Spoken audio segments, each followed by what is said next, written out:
আসসালামু আলাইকুম। আমি সুরভি। আমি আপনাদের সাথে আজ আমার কিছু ঘটনা শেয়ার করতে চলেছি।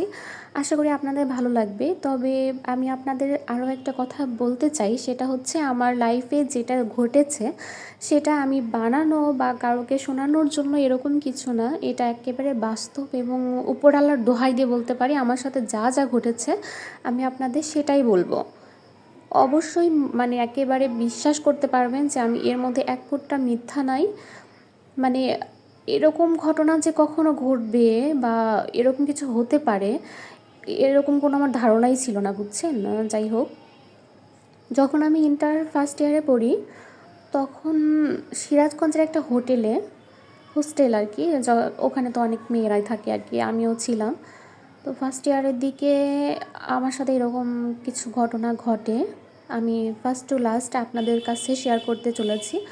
তো শুধু যে আমার সাথে এরকমটা ঘটেছিল তা না, আরও অনেকের সাথে এই সব ঘটনা ঘটে। তো প্রথম দিকে তো আমি এগুলো আসলে বিশ্বাস করি নাই, বা এরকম যে হবে তাও তো বুঝিনি। তো তখন একদিন রাত 12টার দিকে আমি, মানে আমার রুমমেট যারা যারা ছিল সবাই প্রায় ঘুম, একটা আপু জেগেছিল। আপুটার নাম আমি এখন বলছি না আপুটার নাম কী ছিল।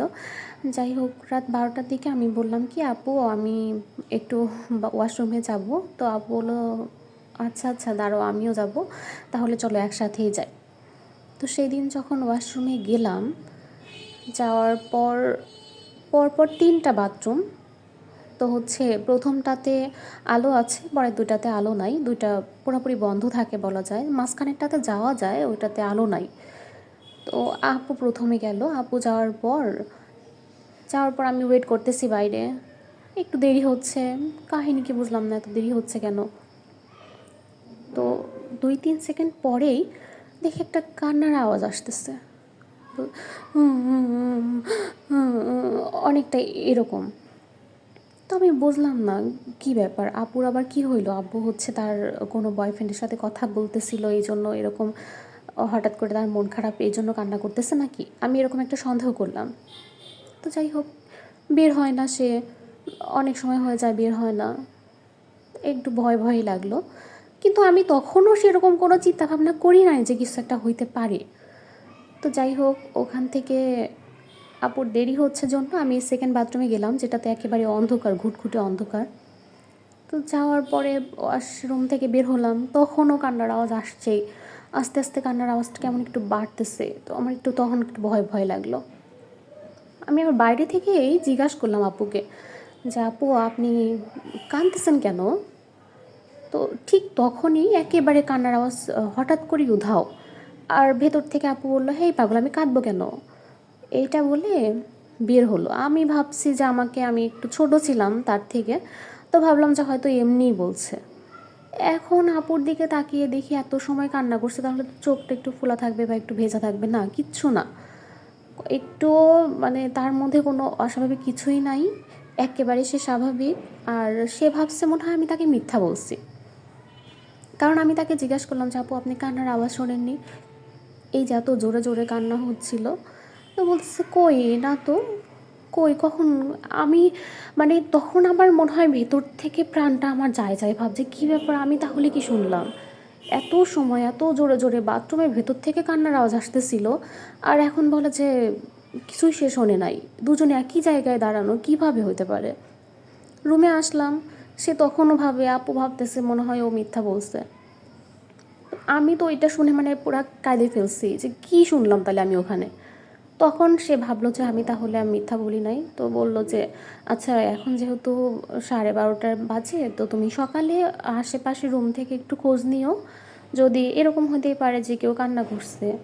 কিন্তু এটা তো বাথরুমের ভেতর থেকে আসতেছিল, আমি 100% শিওর। তো যাই হোক, সকালের দিকে সবার কাছ থেকে খোঁজ খবর নিলাম। এখন দেখি যে না, কেউ কান্না করেনি, প্লাস হোস্টেল সম্পর্কে আরও টুকটাক অনেক কথা তখন বের হলো।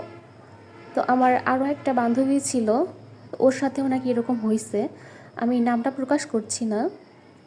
তো ওই বললো যে জানিস এরকম তো আমার সাথেও হয়েছে বান্ধবী, আমি আমার বয়ফ্রেন্ডের সাথে কথা বললাম, কথা বলতে বলতে এই ছাদে গেলাম। ছাদের একটু নিচে যে একটু যে বসার একটা স্পেস আছে না, মানে সিঁড়িতে, ওইখানে আমি বসে কথা বলছি। কথা বলতে বলতেই মনে হলো যে নিচের একটা আপু রুম থেকে ওইরকম জোরে জোরে কান্নার আওয়াজ আসছে। তো তারপর আমি ওখান থেকে নিচে নামলাম। নামার পর আমি আপুর রুমের দিকে যাচ্ছি। আপুর রুমের দিকে যাচ্ছি, এদিকে সাউন্ডও আস্তে আস্তে আরও বাড়ছে। যাই হোক, ওখানে যাওয়ার পর যে রুমটা দরজা নক করলাম, নক করার পর হঠাৎ করে মনে হলো, কী ব্যাপার, এই আপু তো নাই, আর বাইরেও তো তালা দেওয়া, আপু তো চলে গেছে, বাসায় চলে গেছে, আমাকে কালকেই তো বললো।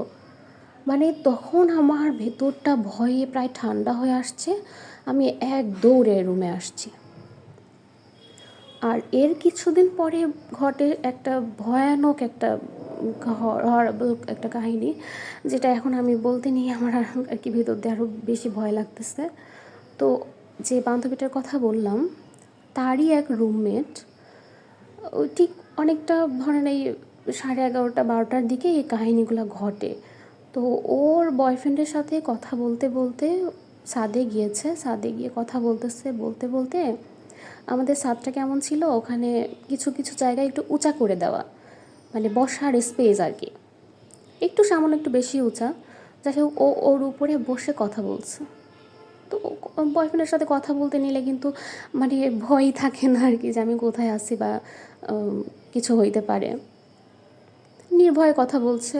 তো হঠাৎ করেই মনে হলো তাকে কেউ পেছন থেকে ধাক্কা দিল।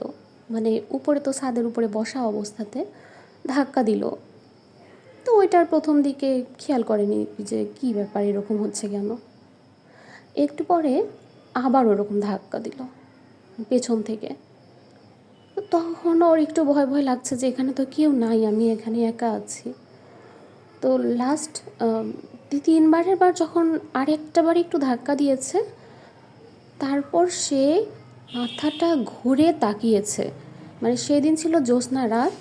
জ্যোৎস্না রাতে পেছন দিকে তাকিয়ে দেখে কালো কুচকুচানে কেমন যেন একটা অদ্ভুত রকমের চেহারা, মাথায় চুল নাই, মানে নাড়ু বলা যায়, মানে খুবই অদ্ভুত টাইপের কিছু একটা। ওইটা দেখে চিৎকার করে সাথে সাথে ওই ছাদ থেকে নেমে এসে, ওর রুম ছিল 4তলাতে, 4তলাতে রুমের মধ্যে গিয়েই সেন্সলেস হয়ে গিয়েছে।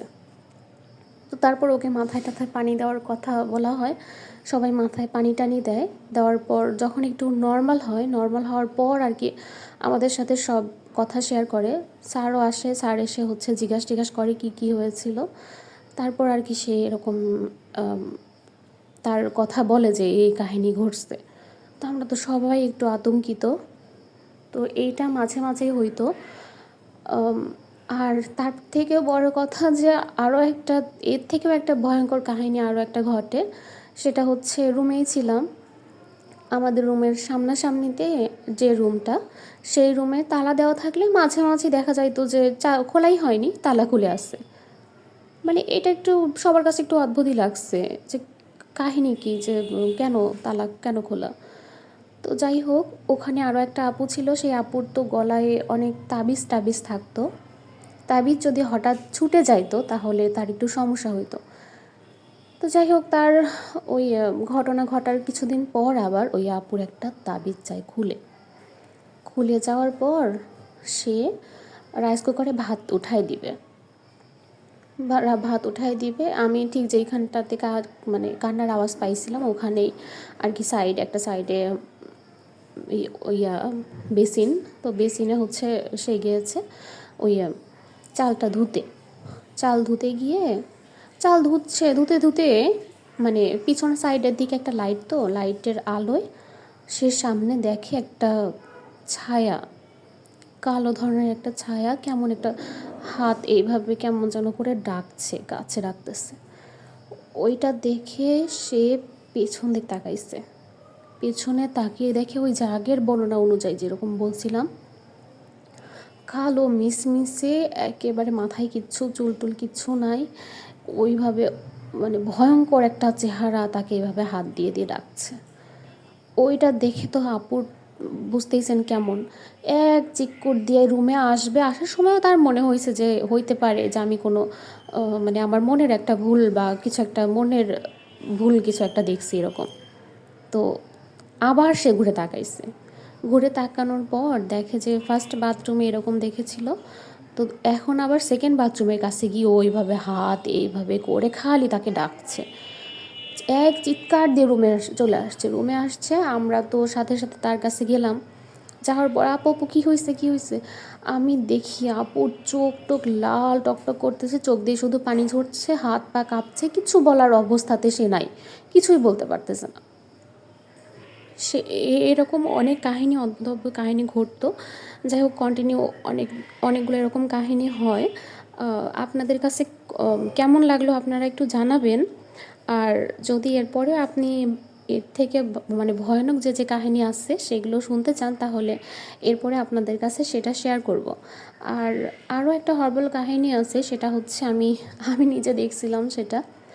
সেটা আমার ফুপুর বাসায় যাওয়ার রাস্তাতে আর কি। এখন আমি সেটা শেয়ার করছি না, যেহেতু ভিডিও লং হয়ে যাচ্ছে। আপনারা সবাই ভালো থাকবেন।